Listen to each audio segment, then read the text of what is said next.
Hey everyone, it's Zach with Palantir Research. We've got some impressive but unofficial numbers regarding AIP bootcamps, as well as lawsuits possibly coming. So looking at the stock briefly, we are testing to see if $18 can hold again since the stock was unable to yesterday, even though markets were green. And it looks to be playing out in similar fashion today as well as of this recording, all while the overall markets today are green too. So that's just for reference, so we'll see if this actually holds. Now, I know this has been circulating for a couple days, but we're at the time again of any time there's a significant drop in price, and I use that lightly considering it's all relative, honestly, and we've seen way worse, but regardless, we saw these kind of lawsuits, or at least the attempt of them, back in 2022, after all-time highs went to all-time lows. So I'm just here to inform this is out here, that Pomerantz Law Firm is putting out the advertisement to join the class action lawsuit, and that's to investigate concerns that certain officers and or directors engaged in securities fraud or other unlawful business practices at Palantir. This is probably in reference to insider selling, as well as any action taken in regards to high-profile contracts coming around the corner like the NHS deal and Vantage contract, considering they put in this little blurb here about William Blair's initial statements.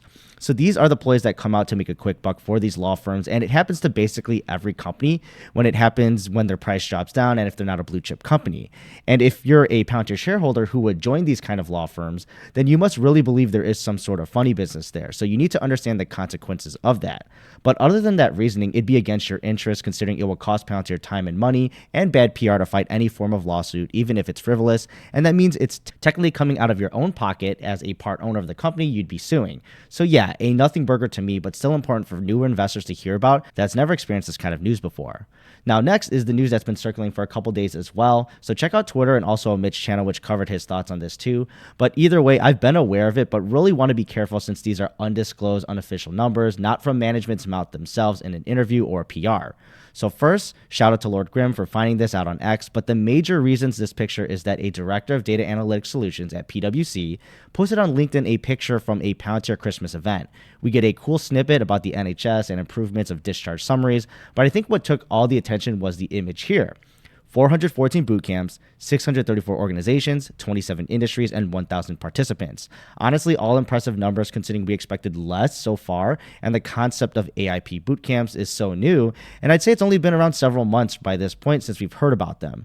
Now, if we remember the kind of official update, which was on the numbers disclosed by Shyam Sankar himself on an interview with CNBC, this was at the Reagan National Defense Forum, so not too long ago. And we ended November, we thought we'd do 140, we did it for 200 organizations. We're on track this year to serve 325 organizations with boot camps. So as you heard, they did 200 versus 140 expected in November. So that's the 43% more than expected in that month, and I've commented on that before.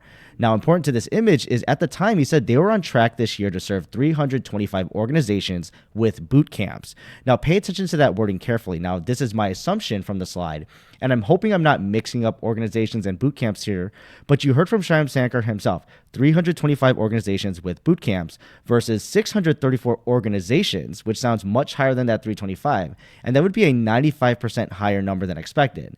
Now, if we're thinking there's some wording jumbling 414 of boot camps versus 325 boot camps, that is still an impressive 27% higher than expected.